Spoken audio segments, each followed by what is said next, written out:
Yeah, you can see the bling. The bling, the bling, bling.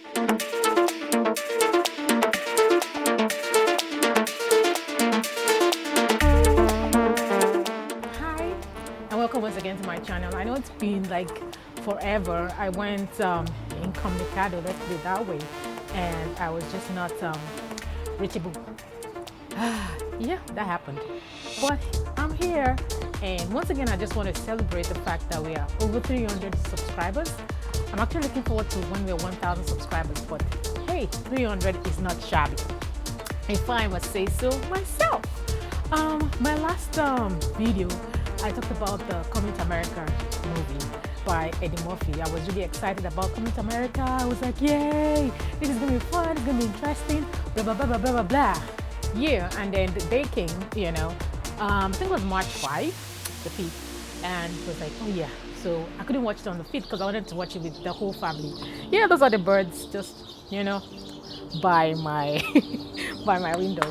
I'm at my balcony actually, so yeah. Anyway, so enjoy the beautiful music, nature, right? Anyway, so yeah, I sat down to watch Coming to America, and till today I've not finished watching it. Why? Because it got to that point where we had the cliche relationship, and I was like, no, I wasn't feeling it. Was it funny? Yeah, it was funny to some extent. It was like really creative and interesting to see what had evolved over, I think it was 30 years, from the first Coming to America and now to the second one. I like the idea of it. I would eventually try and watch it to the end, but there are some things that just are too cringy for me, like, that's predictable love story, and how, yeah, it just didn't sit well. Anyway, so I stopped watching it. Maybe I'll watch it to the end, maybe not. I don't know. And you know what? I don't really care. Eddie Murphy has made his money. The show has really done well for itself. So let me just put it that way. Anyway, so today, actually, what I want to talk about is Korean thrillers. So, I love Korean dramas a lot. And a lot of people would think, oh yeah, she just watches what's it called? She just watches the love stories, the romantic stories. She just likes to see Gum. No, sometimes I watch some very interesting thrillers. And the interesting part of it is Koreans have a lot of thrillers, like about Parasite. I don't know if anybody has watched Parasite, but Parasite won a lot of, awards, and yeah, that was a good one, and it's really received international credit. So they do a lot of well put together dramas, and that's one of the reasons why I watch them, because it's not like other films don't, or other storytellers don't put or don't write good stories. It's just that I am able to relate more with the Koreans and the stories they put out there, because they give it more depth, and it's not too, like I've said in a lot of my videos, they don't tend to feel that they only are able to sell their stories if they put in sex scenes. So you have Korean movies that highest they will do, and that will be maybe at episode 14 or 13 of a 16 episode movie, is to kiss. But I don't want to, like, oh yeah, let's watch this drama and then I'm just watching porn, like Bridgerton. A lot of people are talking about the drama, oh Bridgerton, oh my gosh, it's really interesting, blah blah.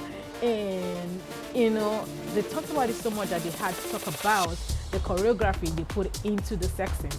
Nah, I'm not interested. Thank you very much. I'm not gonna watch Bridgerton. So I don't care if the black dude is not coming back in season 2. That's their luck.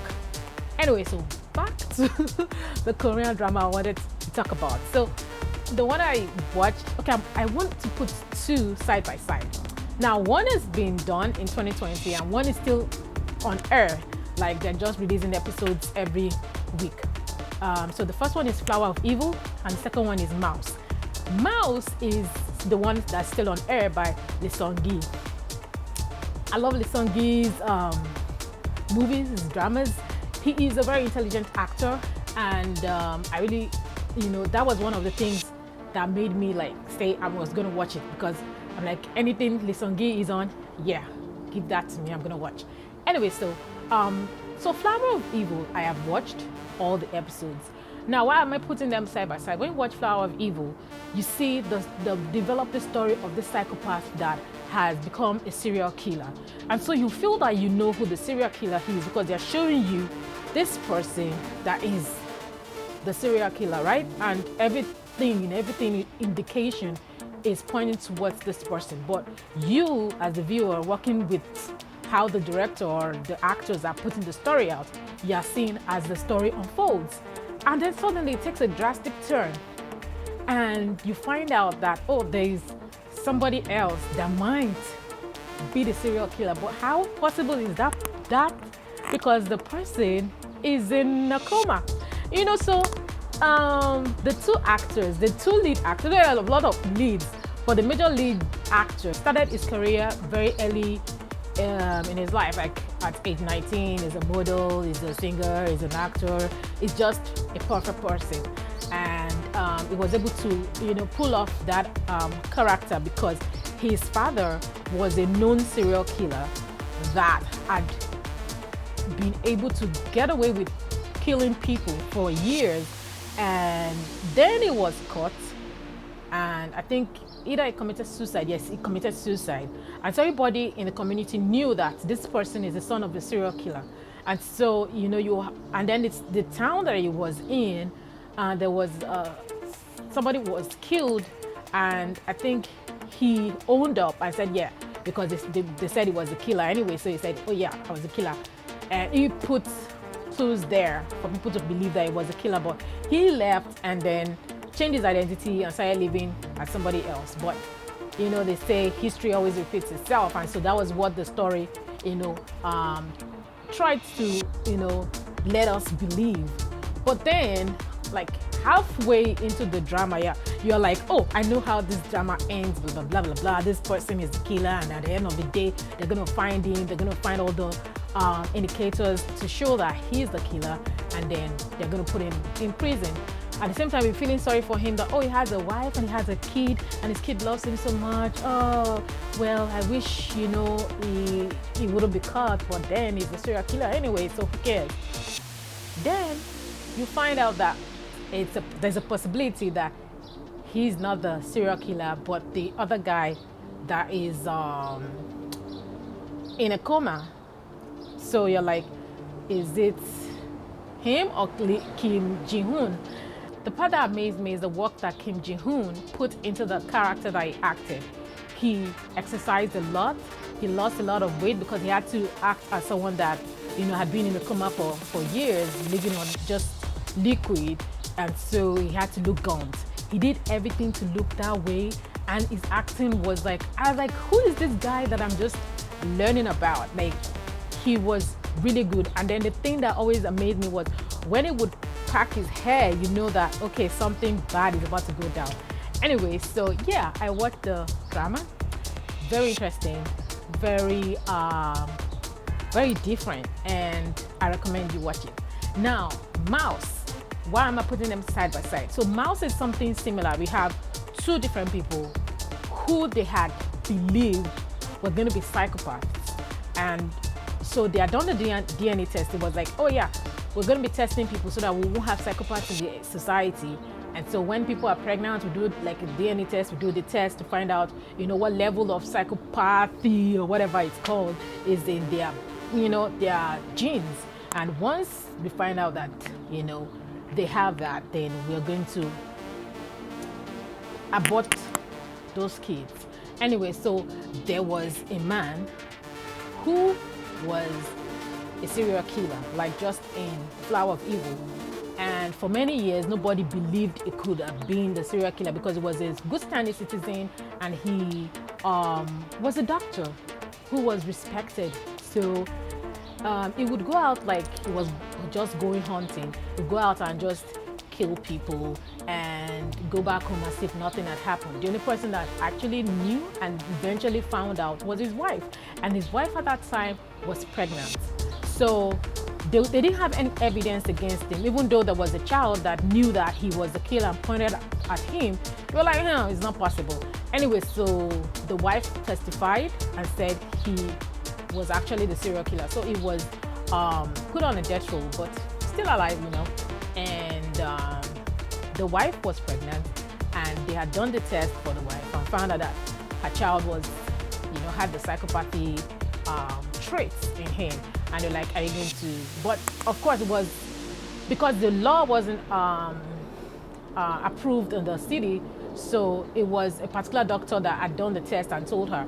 At the same time, in parallel, you know, the doctor also had another patient who he did the same test for, and they told him, oh yeah, your child would, you know, because he has special intelligence level, is possibly going to be a serial killer. So both women sat down together and they were like, are you going to, you know, go ahead and kill your child? And both agreed, you know, they were not going to. So one was a serial killer, the other was so good, so nice that he couldn't even hurt a fly. So they were like opposites. Anyway, so like I told you, Mouse is still on air on Viki. I decided to take a pause because, you know, I like to like binge watch those kind of things, especially when they're so good. Anyway, so I'm still watching it, but so far so good. Yeah, very interesting. I like detective stories. I like stories that I cannot predict what happens next. A lot of American movies, you can tell what happens when you just start watching. A lot of Nigerian movies, when you see the title, you see the movie cover, you're like, okay, this what's going to happen. Chike is going to fight Chimdi, and Chimdi would steal Chike's wife, and then you would know the end. Anyway, so yeah, those are the movies. And I definitely am going to do like a top 10 because I've been watching a lot of thrillers lately, and I've kind of, at least Korean thrillers, kind of enjoy it. And like I said, the fact that you cannot really tell what is going to happen, that kind of gives you, that kind of makes you, you know, at the edge of your seat. Okay, this is what's going to happen. And like I said, that's one of the reasons why I stopped watching Coming to America. Because I just sat there and then this cliche just started, like this guy, oh yeah, I fell in love with his hairdresser, blah, blah, blah, they ran away and came to America. Please, please, please, please, please, stop with the cliche stories. Please, they could have done that. Yeah, it was just too cringy for me. That's the same thing, I couldn't watch Girls Trip. Too cringy. I can't watch those kind of, like, what's that, what's happening? Anyway, so those are my the movies that I recommend. If you like thrillers and if you like good stories, you should watch them. I think I watched both on Viki, and Viki is, I think you can watch it free. I guess it's on their standard bouquet, I think, so you'll easily be able to get that. All right, so thank you for watching, and thank you to the 300 subscribers. I'm really excited that we are 300 and going strong. So if you like this movie, is this a movie? No. If you like this video, go ahead and click like, and if you've not subscribed, go ahead and subscribe. You can share with your friends, and I'll see you in the next video. Do not forget, you owe yourself the key to your happiness. Make sure you do things that make you happy. Stay around people that make you happy, and just be a light in the corner that you find yourself. Until I see you next time, it's me. I know.